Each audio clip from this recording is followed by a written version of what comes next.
பல்லவரிசுத்த பிதாவே, ஆசீர்வதிக்கப்பட்ட இந்த காலை வாக்குத்தத்த செய்திக்காக சமூகத்தில் வருகிறோம்.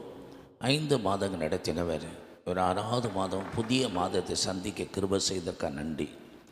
ஒவ்வொரு மாதமும் ஆன்லைனில் வாக்குத்தத்த செய்தி பார்த்து கேட்டு அது ஆசீர்வதிக்கப்பட்டு வருகிற அநேகர் உடைய நாமத்தில் இந்த புதிய மாதத்தின் வாக்குத்தத்தை கேட்டு ஆசீர்வதிக்க பிதாகுமார் பரிசுத்த ஆவியின் நாமத்தில் ஒவ்வொருவருக்காக நாங்கள் ஜெபிக்கிறோம். இந்த வீடியோடைய ரெக்கார்டிங் வேலையில் இயற்கை கால சாதமாய் கரண்டு தடையெல்லாம் கிடைத்து நாம் மகிமைக்காக அடியான மறித்து இந்த வேலையை நீர் ஆசீர்வதித்து கொடும். இதில் பங்கு வருகிற பிள்ளைகளை ஆசீர்வதியும். இயேசுக்குன்னு சொல்லி ஜெபிக்கிறோம் நல்ல பிதாவே, ஆமேன். அல்லேலூயா, அல்லேலூயா, அல்லேலூயா. அந்த புதிய மாதம் வாக்குத்தத்தத்தை நாம் 5 மாதங்களும் அற்புதமாக நடத்தி வந்த தேவனாய் கர்த்தரை மகிமைப்படுத்துவோம்.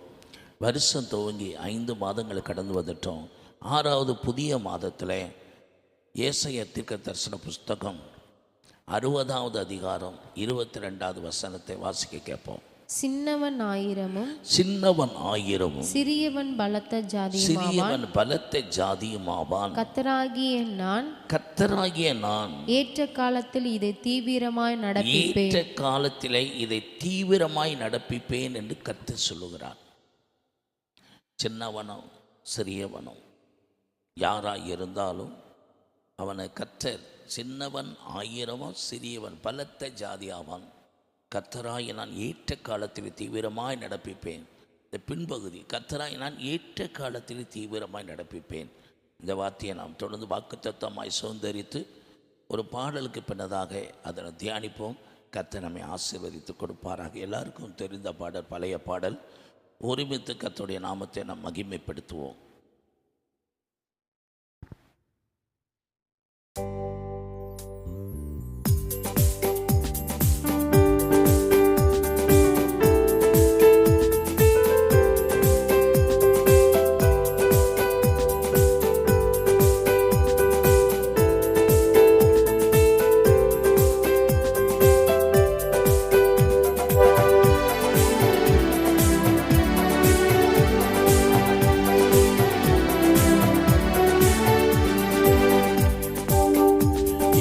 மனுஷரின் மத்தியில் தேவாதி தேவனே வாசம் செய்கிறாரே. இதோ மனுஷரின் மத்தியில் தேவாதி தேவனே வாசம் செய்கிறாரே. தேவன் ஸ்தாபரிக்கும் ஸ்தலமே ஜனத்தரின் மத்தியிலா. தேவன் ஸ்தாபரிக்கும் ஸ்தலமே ஜனத்தரின் மத்தியிலா. இவன் தாம் அவர்கள் தேவனாயிருந்தே கண்ணியாவையும் துடைக்கிறாரே.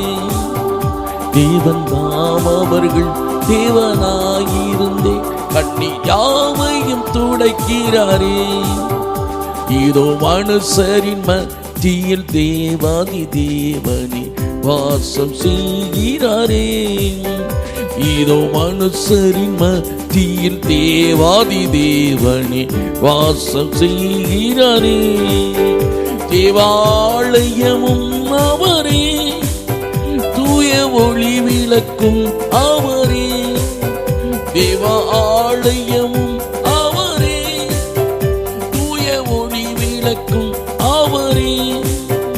ஜீவனாலை தம் ஜனங்களின் தாகும் திக்கும் சுத்த ஜீவநதியும் அவரே. ஜீவனாலை தம் ஜனங்களின் தாகம் திக்கும் சுத்த ஜீவநதியும் அவரே. இதோ மனுஷரின் மத்தியில் தேவாதி தேவனே வாசம் செய்கிறாரே. இதோ மனுஷரின் மத்தியில் தேவனே வாசம் செய்கிறாரே. மகிமை நிறை பூரணமே மக பரிசுத்த ஸ்தலம் அதுவே. மகிமை நிறை பூரணமே மக பரிசுத்த ஸ்தலம் அதுவே.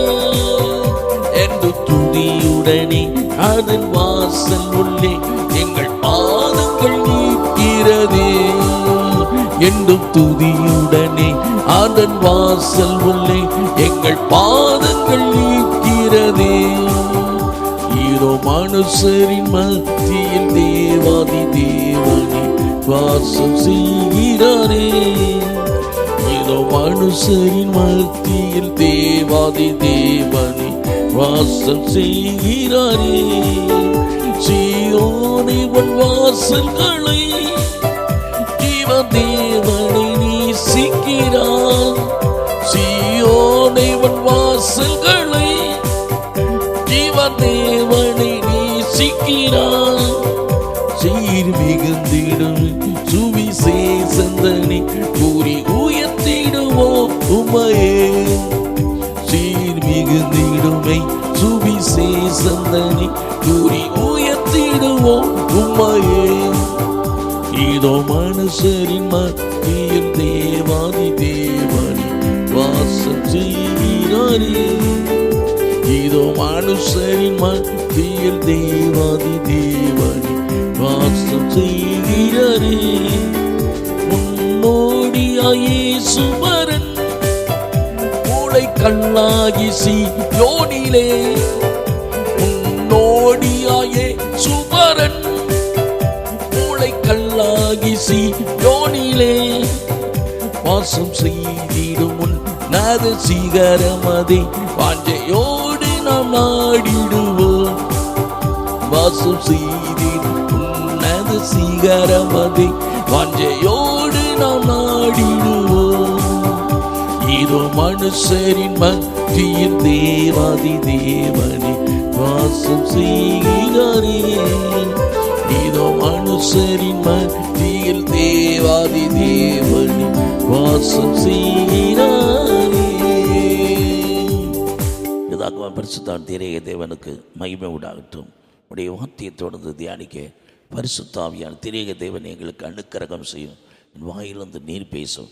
இயேசு கிறிஸ்து ஜெபிக்கிறோம் செய்யும் நல்ல பிதாவே. வாசிக்கலாம் ஏசாயா 60:22.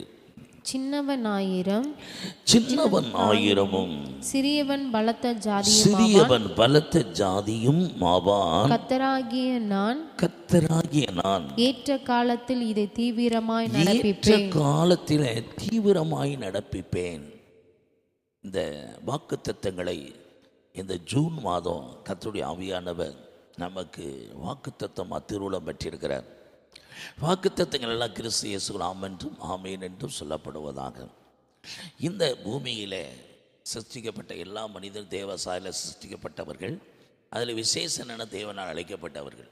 பூமியில் ஒருவேளை உங்களை சின்னவன் சொல்லலாம், சிறியவன் அற்பமாக எண்ணப்படலாம். பல வேலைகளில் நம்முடைய வாழ்க்கையில் இந்த நிலையில் நம்ம ஓரங்கட்டப்படலாம், நம்முடைய ஆலோசனை நிராகரிக்கப்படலாம். இந்த சூழ்நிலையில் நீங்கள் கடந்து வந்திருக்கலாம். ஆனால் ஆண்டவர் திருவுளம் பெற்றுகிறாரு, வாக்குத்தத்தமாக கொடுக்குறாரு. நீ சின்னவனாக எண்ணப்பட்டாலும் சிறியவனாக எண்ணப்பட்டாலும் கர்த்தர் சொல்ற, நீ சின்னவனாக இருக்கிறேன்னு நினைக்கிறாங்களா, நீ தான் 1000 ஆகுவ. சிறியவன் உன்னை அற்பமாக நினைக்கிறாங்களா, நீ தான் பலத்த ஜாதியமாக மாறுவ. எப்போ தெரியுமா? கர்த்தராகிய நான் ஒரு ஏற்ற காலத்தில் இதெல்லாம் தீவிரமாக நடப்பிப்பேங்கிறார். 430 வருஷம் இஸ்ரேல் ஜனங்களை யுத்தர் அடிமைத்தனத்தில் இருந்தாங்க. அந்த ஜனங்கள் ஒடுக்கப்பட்டாங்க, நெருக்கப்பட்டாங்க. அவர்கள் வளர்ச்சி அடையக்கூடாதுங்கிற நோக்கத்தோடு பார்வோன் திட்டமிட்டிருந்தான். அவங்க தேசத்தை விட்டும் போயிடக்கூடாது, ஆனால் இங்கேயும் அவங்க வளரக்கூடாது. 2 உபாய தந்திரம் பண்ணான். ஒடுக்கப்படணும், ஆனால் ஓடிடக்கூடாது. இப்படி பல உபாய தந்திரம் பண்ணி அந்த ஜனங்களை நிறைய உபத்திரம் கொடுத்தான். இஸ்ரேல் ஜனங்கள் எவ்வளவாய் ஒடுக்கப்பட்டார்களோ அவ்வளவாய் பழுகி பெருகினார்கள். அவர்கள் அற்பமாக எண்ணப்பட்டார்கள், பலத்த ஜாதியாக. இதை எண்ணாம 22 பாலாக்கு சொல்லுகிறான். அந்த பாலாக்கு ராஜா அன்னைக்கு இந்த ஜனங்களை பார்த்து 22 1 2 3 வாசிக்கும்போது வாசிக்கலாமா? பின்பு இஸ்ரவேல் புத்திரர் பிரயாணம் பண்ணி எரிகோவின் கிட்ட இருக்கும் யோர்தானுக்கு இக்கரையிலே மோவாப்பின் சமனான வெளிகளில் பாளையம் இறங்கினார்கள். அந்த பாலாக்கு ராஜா அந்த ஜனங்களை குறித்து என்ன சொல்றான்? இஸ்ரவேலர் எம்மோரியருக்கு செய்த யாவையும் சிப்போரின் குமாரனாகிய பாலா கண்டான்.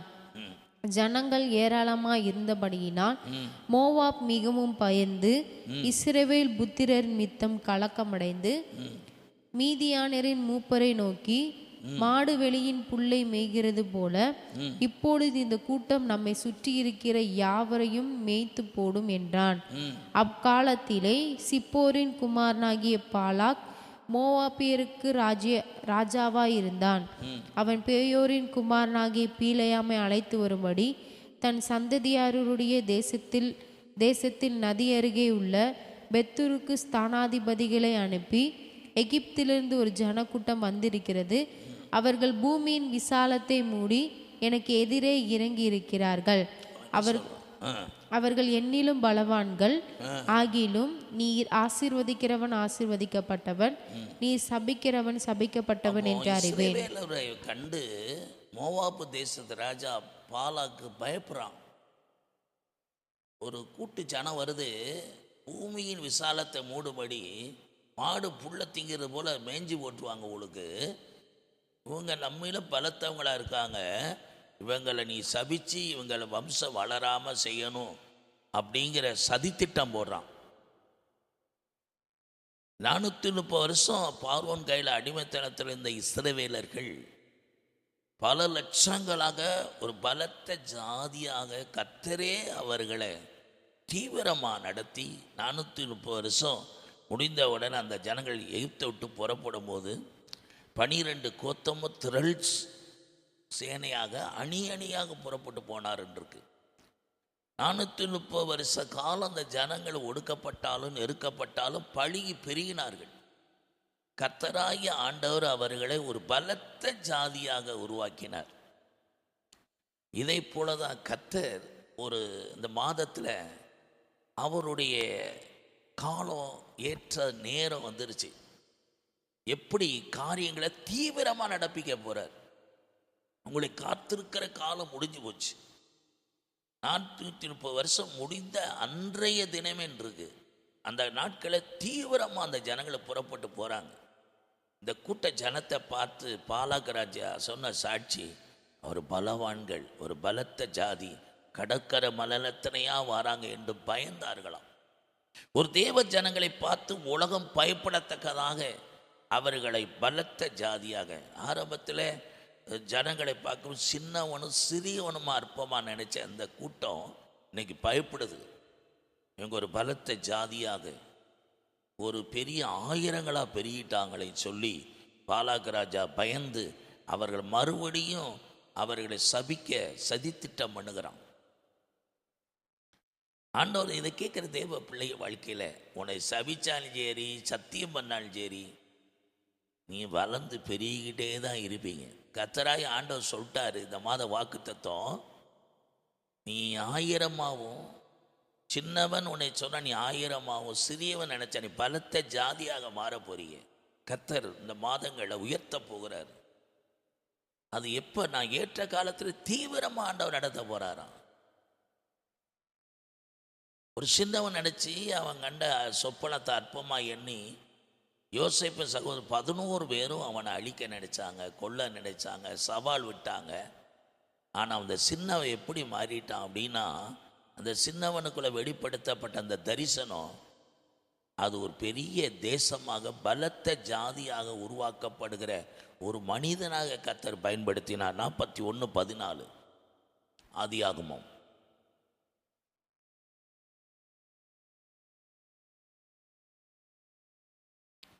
அப்பொழுது பார்வோன் யோசேப்பை அழைப்பித்தான்.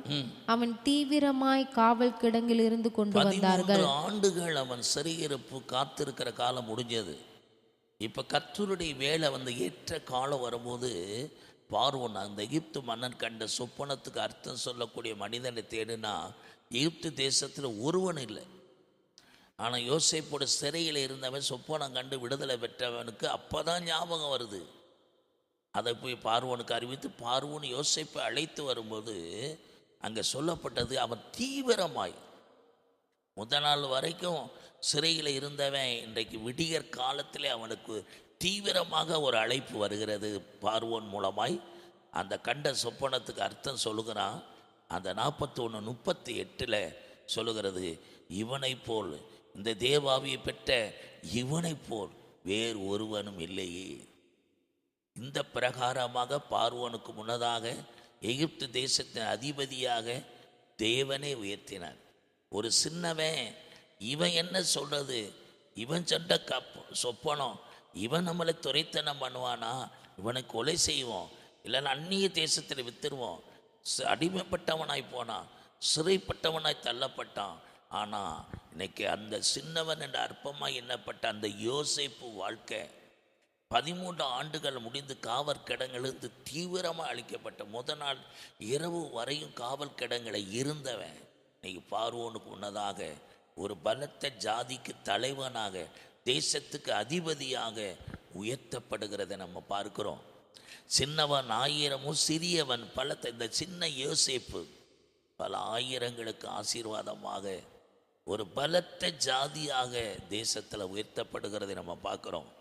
யோசேப்பு வாழ்க்கையில் கர்த்தருடைய வேலை வரும்போது தீவிரமாக அதை நிறைவேற்றுகிறார். 38 படிப்போம்லாம். அப்பொழுது பார்வோன் தன் ஊழியக்காரரை நோக்கி, தேவாவியை பெற்ற இந்த மனுஷனே போல வேறு ஒருவன் உண்டோ என்றான். அப்போ அடுத்து வாசிப்பா. பின்பு பார்வோன் யோசேப்பை நோக்கி, தேவன் இவை எல்லாவற்றையும் உனக்கு வெளிப்படுத்தியிருக்கிறபடியால் உன்னை போல விவேகமும் ஞானமும் உள்ள வேறு ஒருவனும் இல்லை. நீ அரண்மனைக்கு அதிகாரியாய் இருப்பாய். அரண்மனைக்கு அதிகாரி. உன் வாக்கின்படியே என் ஜனங்கள் எல்லாரும் அடங்கி நடக்க கடவர்கள். சிங்காசனத்தில் மாத்திரம் உன்னிலும் நான் பெரியவனாய் இருப்பேன் என்றான். பின்னும் பார்வோன் யோசேப்பை நோக்கி, பார், எகிப்து தேசம் முழுமை கூட்டிட்டு பார், இதெல்லாம் பாரு, எகிப்து தேசம் முழுமைக்கு உன்னை அதிகாரி ஆக்கினேன் என்று சொல்லி பார்வோன் தன் கையில் போட்டிருந்த தன் முத்திரை மோதிரத்தை கலற்றி அதை யோசேப்பின் கையிலே போட்டு, சின்னவனாக நினைக்கப்பட்டவன் ஆயிரமும் சிறியவனாக எண்ணப்பட்ட பலத்த ஜாதியாக ஒரு அதிபதியாக தேசத்தில் உயர்த்தப்படுகிறான். இந்த காரியம் எப்படி நடந்ததுன்னா தீவிரமாக நடக்குது. 13 ஆண்டுகள் முடிஞ்சிச்சு. இந்த செய்தி கேட்குற தேவ பிள்ளைகள், உங்களை காத்திருந்த சிறுமப்படுத்தப்பட்ட துன்பப்படுத்தப்பட்ட காலம் இந்த மாதத்தில் இல்லை, இந்நாளில் முடிவடைகிறது. கர்த்தர் உங்களை ஒரு தீவிரமான ஒரு அழைப்பு, ஒரு சடிதியாக உங்கள் உயர்த்தப்படுகிற ஸ்தானத்துக்கு நேராக கூட்டி செல்லப்படுகிறீர்கள், கொண்டு போகப்படுவீர்கள். நீங்கள் எந்த நிலையில் இருந்து நீங்கள் ஒருவேளை வேலையிலிருந்து தள்ளப்பட்டிருக்கலாம், ஒருவேளை ப்ரொமோஷன் இல்லாமல் நிறுத்தி வைக்கப்பட்டிருக்கலாம், திருமணம் தடைபட்டிருக்கலாம், குழந்தை பாக்கியம் தடைபட்டிருக்கலாம். இதெல்லாவற்றிற்கும் கர்த்தர் தடைகளை உடைத்து வழிகளை திறக்க போகிறார். இந்த மாதம் தீவிரமாக உங்கள் வாழ்க்கையில் கர்த்தர் செயல்பட போகிறார். நீங்கள் அந்த ஸ்தானத்தை, அந்த உயர்வை, அந்த மேன்மையை சுதந்திரிக்க போகிறீர்கள். இதே தானியேல் புஸ்தகம் 2வது அதிகாரத்தில் நேபுகாத் நேச்சர் கண்ட சொப்பனத்துக்கு அர்த்தம் சொல்ல ஒருவனை தேடினா ஒருத்தனும் கிடைக்கல. அப்போ தான் சொல்கிறாங்க, தானியேல் அந்த மறைபொருளுக்கெல்லாம் அர்த்தம் சொல்லக்கூடிய தேவாவி பெற்றவன். எல்லாரும் சொல்கிறான், அவன் இந்த சொப்பனத்துக்கு அர்த்தம் சொல்லவில்லை என்றால் எல்லாரும் கொலை செய்யப்படுவீர்கள் என்ற ஒரு சட்டத்தை போட்டுட்டான். ஆனால் அந்த மறைபொருளை, அந்த சொப்பனத்துக்கு அர்த்தம் சொன்ன தானியேல் அந்த சொப்பனத்துக்கு அர்த்தத்தை கேட்ட உடனே எங்கே கொலை செய்யணும்னு நினச்சி சட்டம் போட்டானா அதே நேபுகாத் நேச்சார் தானியேலின் காலை விழுந்து வணங்கினான் இருக்கு. இந்த மாதத்தில் கர்த்தர் உங்களை விரோதித்த அதிகாரங்கள் கூட உங்கள் காலையில் விழுந்து வணங்கி, உங்கள் டிபார்ட்மெண்ட்டில், உங்களுடைய முதலாளி வர்க்கத்தில் உங்களை யாரெல்லாம் பகைச்சாங்களோ, யாரெல்லாம் நன்மைக்கு பதிலாக தீமை செய்ய நினைச்சாங்களோ அவங்க மத்தியில் கர்த்தர் உங்களை உயர்த்த போகிறார். உங்கள் சார்பில் உங்களுடைய தலைமைகள், உங்களுடைய தலைமைத்துவங்கள், உங்களுடைய டிபார்ட்மெண்ட்டில் உங்கள் சார்பில் நியாயம் கிடைக்க போகிறது, வெற்றி கிடைக்க போகிறது. உங்கள் சார்பில் கர்த்தர் அதிகாரங்களை கொண்டு வந்து நிறுத்த போகிறார். இந்த செய்தியை கேட்குற தேவ பிள்ளைகள் வாழ்க்கையில் எப்படி ஒரு தானியேலை மோங்குப்புறவில் 122 நாடுகளை அரசாண்ட நேபுகாத் நேச்சார் தானியேலின் காலில் விழுந்து வணங்கினான் இருக்கு. இதை கேட்குற அன்பான கர்த்தருடைய பிள்ளைகளே, ஒரு தேவ பிள்ளையாய் இருக்கிற நீங்கள், உண்மையின் நீதி நியாயத்துக்காக வாழுகிற இந்த கூட்டம், உங்களை பகைக்கிற யாராக இருந்தாலும் உங்கள் சார்பில் நிறுத்தி கர்த்தர் உங்களுக்கு ஜெயத்தை தேர்வார். இந்த காரியம் எப்படி நடக்க போகுது என்றால் தீவிரமாய் நடக்க போகிறது. தீவிரமாய் 2வது அதிகாரம் கடைசியில் பாருமா, தானியேல் புஸ்தகம் 2வது அதிகாரம் முடிகிற மறுபக்கம் மேல் பகுதியிலிருந்து ராஜா தானியேலை நோக்கி, நீ இந்த மறைபொருளை வெளிப்படுத்தினபடியினால் மெய்யாய் உங்கள் தேவனே தேவர்களுக்கு தேவனும் ராஜாக்களுக்கு ஆண்டவரும் மறைபொருள்களை வெளிப்படுத்துகிறவுமாய் இருக்கிறார் என்றான். பின்பு ராஜா தானியேலை பெரியவனாக்கி அவனுக்கு அநேகம் சிறந்த வெகுமதிகளை கொடுத்து அவனை பாபிலோன் மாகாணம் முழுதுக்கும் அதிபதியாகவும் பாபிலோனில் உள்ள சகல ஞானிகளின் மேலும் பிரதான அதிகாரியாகவும் நியமித்தான். மேல் வசனம் பாரு, மேலந்த பாரு, தானியேலை வணங்கினான் வரும். அப்பொழுது ராஜாவாகிய நேபுகாத்நேச்சார் முகங்குப்புற விழுந்து தானியேலை வணங்கி, என்ன சொல்றான்? தானியேல் ஒரு சிறைப்பிடிக்கப்பட்ட ஒரு அடிமை, ஒரு யூதன், ஒரு தேவ ஜனம், தேவனுடைய பிள்ளை, ஒரு வாலிபன். ஒரு மன்னன் போய் ஒரு வாலிபன் காலில் விழுந்து வணங்குகிறான் என்றால் எவ்வளவு தேவாபி பெற்ற ஒரு மனிதனாக 122 நாடு அரசாண்ட அந்த ராஜாவுக்கு அறிய வேண்டிய அந்த உண்மையை சொல்ல வேண்டிய சோசியர்கள், அங்கே விஞ்ஞானிகள் இருந்திருக்கிறாங்க, சாஸ்திரிகள்லாம் இருந்திருக்கிறாங்க. ஒருவரால் அந்த சொப்பனத்துக்கு அர்த்தம் விவரம் சொல்ல முடியலை. அந்த மேன்மையை கர்த்தர் தானியேலுக்கு கொடுத்தார். இதை கேட்குற அருமையான தேவனுடைய பிள்ளைகளை தீவிரமாக செய்து மாத்திரமல்ல, அந்த அதிகாரத்தில் எதை சொல்லுகிறது? தானியேலையும் அவங்க கூட இருந்தவருடைய தேசத்தில் உயர்த்தினாங்களாம். அதே போல தான் 1 சாமுவேல் 16வது அதிகாரத்தில் தாவீது அவன் வீட்டில் பிறந்த 8வது பையன், கடைசி சின்னவன். அவருடைய தகப்பனார் எந்த ஒரு வீட்டில் கடைசியாக பிறக்கிறது என்னென்னா, எந்த வேலையை செய்தாலும் அவங்க மேலே தான் விழும். அவங்க ஒரு சிலுவை சுமக்க வேண்டிய பாத்திரமாக மாறிடுவாங்க. அதே போல் தான் தாவீது வீட்டில் பிறந்த எல்லாரிடம் இளையவன், அதனால் தகப்பனால் வெறுக்கப்பட்டவன், சகோதரால் வேற்று மனுஷனை எண்ணப்பட்டவன், அவ்வளவு விதமாக உண்மை. ஆனால் கடவுளுக்கு பிரியமானவன். வனாந்தரத்தில் கொஞ்சம் ஆடுகளை மேய்த்து உண்மையாக கரடி சிங்கத்தோடு போராடி அந்த ஆடுகளை பீறி போட வரும்போது அது வாய்க்கு தப்புவிக்க மிருகத்தோடு போராடினவன். அவன் வாழ்க்கையில் 28 ஆண்டுகள் வனாந்தர ஜீவியத்தில் புறக்கணிக்கப்பட்டவனாய், ஆகாதவனாய், தள்ளப்பட்டவனாய் காணப்பட்டான். கர்த்தர் அவன் மேல் தயவு வைத்து, அவன் காத்திருப்பு காலம் முடிஞ்சிருச்சு. சமஸ்த இஸ்ரவேலுக்கு ராஜாவாக உயர்த்தப்படுகிற ஒரு வேளை வந்துருச்சு. கருவாடுகளின் பின்னதாக அழைச்சி செறிந்த தாவீது தகப்பனுக்கு கடவுளுக்கு உண்மையாக இருந்த மனிதன். 1 சாமுவேல் 16 அந்த 11-12 வாசிமா அந்த வசனத்தில், உன் பிள்ளைகள் இவ்வளவுதானா என்று ஈசாய் கேட்டான். அதற்கு அவன், இன்னும் எல்லாருக்கும் இளையவன் ஒருவன் இருக்கிறான், அவன் ஆடுகளை மேய்த்து கொண்டிருக்கிறான் என்றான். அப்பொழுது சாமுவேல் ஈசாயை நோக்கி, ஆள் அனுப்பி அவனை அழைப்பி, அவன் இங்கே வருமட்டும் நான் பந்தி இருக்க மாட்டேன் என்றான். ஆள் அனுப்பி அவனை அழைப்பித்தான். அவன் சிவந்த மேனியும் அழகிய கண்களும் நல்ல ரூபம் உள்ளவனுமாயிருந்தான். அப்பொழுது கர்த்தர், இவன் தான், நீ எழுந்து இவனை அபிஷேகம் பண்ணு என்றார். எழுந்து ஒரு பழிக்கான விருந்து ஆயத்தமாய் காத்திருக்கிறது. ஒருவனை ராஜாவை அபிஷேகம் பண்ணணும். ஈசாய் 7 பிள்ளைகளும் தேர்ந்தெடுக்கப்படவில்லை. இன்னும் ஒருவன் இருக்கிறான். அவன் எங்கே இருக்கிறான்? வனாந்தரத்தில் இருக்கிறான். அழைத்து வரும் வரைக்கும் இந்த கூடியிருந்த நியாயபரமான சங்க தலைமைத்துவத்தில் பெரிய அரசியல் தேர்ந்தெடுக்கிற ராஜாவை தேர்ந்தெடுக்கிற இந்த பயங்கரமான அரசியல் சூழ்நிலையில் ஆண்டவர் ஒரு தாவீதுக்காக அத்தனை பேரையும் பசியோடு காத்திருக்க வச்சார். காத்திருக்க வச்சுட்டு சொல்கிறாரு, தீவிரமாய் சாமுவேல் சொல்கிறான், சீக்கிரமாக அவனை போய் அழைச்சிட்டு வாங்க, வனாந்தரத்தில் அவனை போய் கூட்டிட்டு வா. அது வரைக்கும் யாருக்கும் உணவு கிடையாது, எல்லாரும் காத்திருங்கன்றார். இதை கேட்குற அன்பான தேவனுடைய பிள்ளைகளே, இந்த மாதத்தில் உங்களை உயர்த்துவதற்காக, உங்களை மேன்மைப்படுத்துவதற்காக சில அதிகாரங்களை, சில மனுஷர்களை உங்களுக்காக ஆண்டவர் காத்திருக்க வைப்பார். காத்திருக்க உண்மையாக இந்த வாக்கு தத்தத்தை விசுவாசிங்க. இவ்வளோ காலம் 28 வருஷ காலம் வனாந்தரத்தில் மறைந்து கிடந்தானே, மிருகங்களோட போராடினானே, பாலைவன புயல், பனி, மழை, வெயில், தகப்பனுக்கும் தேவனுக்கும் உண்மையாக நடந்த ஒரு மனிதன், ஒரு வாலிபன், அவனை கத்தர் அவன் மீது தயவு வைத்தார். அவருடைய கண்களில் தயவு கிடைத்தது.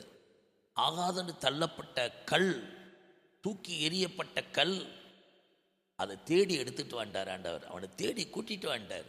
இந்த மாதங்கள் அப்படித்தான் நடக்க போகிறது. உங்களை ஆதாகாதன்னு தள்ளிட்டாங்களா? சின்னவன் அடித்து புறக்கணிச்சாங்களா? சிறியவன் அடி புறக்கணிச்சாங்களா? உங்கள் எல்லையில் இருக்காமல் விரட்டினாங்களா? ஏரியாவில் இருக்காமல் விரட்டினாங்களா? உங்கள் டிபார்ட்மெண்ட்டில் இருக்காமல் விரட்டினாங்களா? உங்கள் குடும்பத்தில் துரத்துனாங்களா? உங்கள் நேசிக்கிறவங்கள விட்டுட்டாங்களா? கணவனா, மனைவியை, பிள்ளைகள் துரத்தப்பட்ட யாராக இருந்தாலும் கர்த்தர் உங்களுக்காக இந்த வாக்குத்தத்தத்தை சொல்லுகிறார். யார் துரத்துனாங்களோ அவங்கள வச்சு தேட வைப்பார். யார் உங்களை வெறுத்தாங்களோ அவங்கள வச்சு நேசிக்க வைப்பார். யாரெல்லாம் உங்களை தூக்கி எறிஞ்சாங்களோ அவங்கள வச்சு தூக்கி உயர்த்தி நிறுத்துவார். இந்த மாதம் அதுதான் தீவிரமாய் காரியத்தை நடத்துகிறார். உங்களை துரத்தினவனே தேடி வருவான். உங்களை விரட்டினவனே உங்களுக்கு கணம் பண்ண வருவான். உங்களை பகைக்கிறவனை பாசங்க அமைக்க வருவான். இந்த மாத வாக்கு தத்துவமே அதுதான். அந்த இடத்த வசனத்தை வசனம், எழுந்து அவனை அபிஷேகம் பண்ண, அந்த வார்த்தையை மட்டும்படி. கத்தர் அப்பொழுது கத்தர், இவன் தான் நீ எழுந்து இவனை அபிஷேகம் பண்ணு என்றார். இவனை அபிஷேகம் பண்ணு. தேவ பிள்ளைகளே, இந்த செய்தியை கேட்கிற உங்க வாழ்க்கையில சொல்லுவாங்க அதிகாரிகளை, எழுந்து இவனுக்கு தான் அப்பாயின்மெண்ட் கொடு, இவனுக்குத்தான் அந்த ப்ரொமோஷனை கொடு, இவனைத்தான் நீ ஆசீர்வதிக்கன்னு சொல்லத்தக்கதாக இந்த மாதங்களில் கர்த்தர் இந்த வாக்கு தத்தத்தை கேட்குற உங்களுக்காக ஒரு உயர்வு காத்திருக்கிறது, ஒரு மேன்மை காத்திருக்கிறது, ஒரு எதிர்கால திருமணம் காத்திருக்கிறது, ஒரு நல்ல புத்திர பாக்கியத்தை கொடுக்க போதுமானவராக இருக்கிறார்.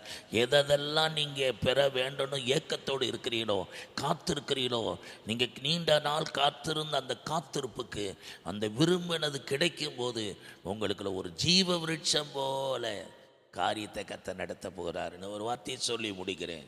எஸ்தர் ராஜ்யத்தின் புஸ்தகத்தில் ஆமானால யூத மக்கள் 127 மக்கள் 127 நாடுகளை வாழ்ந்த சிறையிருப்பில் இருக்கிற அடிமைத்தளத்தில் பிடிக்கப்பட்ட அத்தனை மக்களையும் கொலை செய்யணும், கொல்லப்படணும் சதித்திட்டம் போட்டானே ஆமான்.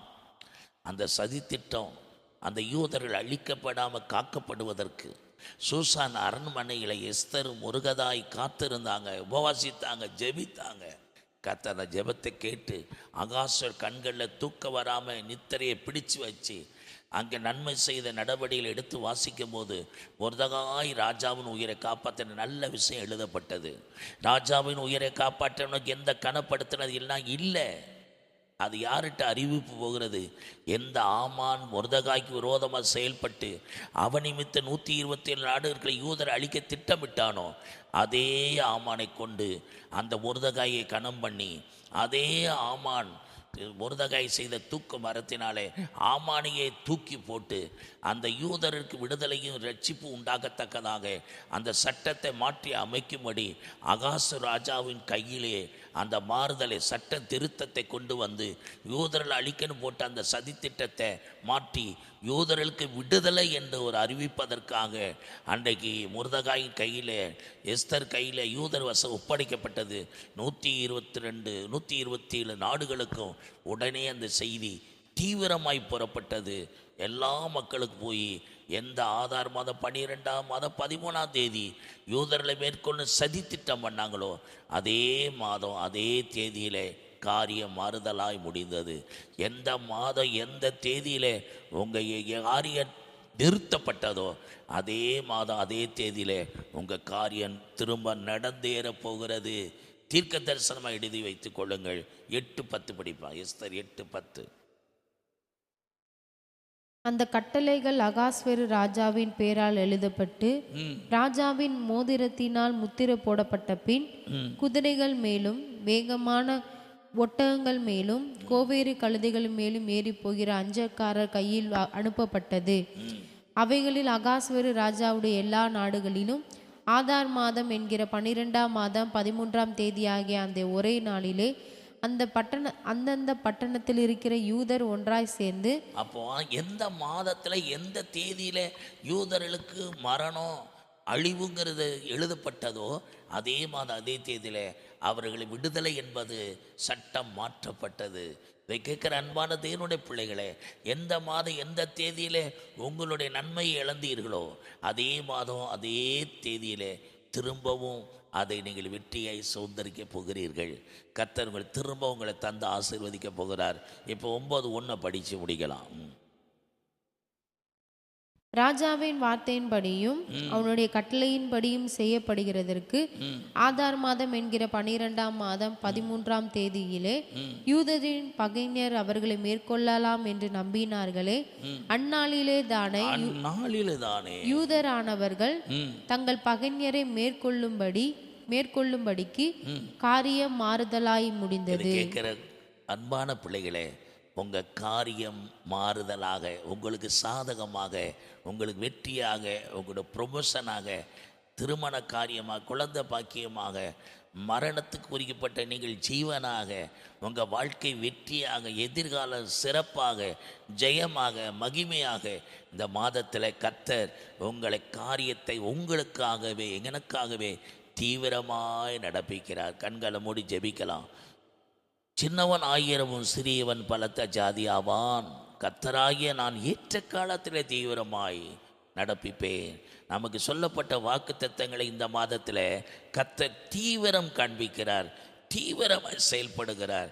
எந்த காரியங்களில் உங்களுக்கு நடைபெற வேண்டுமோ எல்லா காரியங்களும் A to Z, வேலையில், பிஸ்னஸில், தொழிலில், வியாபாரங்களில், திருமண காரிய, குழந்தை பாக்கியம், எல்லா விதத்திலும் கர்த்தர் வீடு, தொழில், வியாபாரங்கள், வாகன வசதி எல்லாவற்றிலும் கர்த்தர் உங்களுக்காகவே தீவிரமாய் காரியத்தை நீங்கள் 1000 ஆகணும், நீங்கள் பலத்த ஜாதி ஆகணும். அதுதான் ஆண்டோடைய விருப்பம். அதை தீவிரமாய் நடப்பிக்கிறார். இயேசு கிறிஸ்துவின் மூலம் வாக்குத்தத்தங்கள் ஆம் என்றும் ஆமேன் என்று சொல்ல கடவுது. இயேசு கிறிஸ்துவின் ஜெபிக்கிறோம். ஜீவன நல்ல பிதாவே, என் ஆத்துமாவை கர்த்தரை சோத்திரி, என் முழு உள்ளமை கர்த்தருடைய பரிசுத்த நாமத்தில் ஆத்துமாவை கர்த்தரை சோத்திரி. கர்த்தர் செய்த சகல உபகாரம் வராது. கர்த்தராகிய இயேசு கிறிஸ்துவின் கிருபையும் பிதாவாகிய தேவன் அன்பு பரிசுத்த பாதுகாப்பு பராமரிப்பு இயேசு கிறிஸ்துவின் நிலைத்து காப்பதாக. ஆசீர்வதிக்கும் தேவன் நம்மை ஆசீர்வதித்தாரே. துதி ஸ்தோத்திரம் இயேசுநாதா, துதி உமக்கே என்றுமே. ஆசீர்வதிக்கும் தேவன் நம்மை ஆசீர்வதித்தாரே. கர்த்தர் கடவர் தேவன் முகத்தை பிரசன்னமாக்கி சமாதானம் கட்டளையிட கடவர். அல்லேலூயா, அல்லேலூயா, அல்லேலூயா.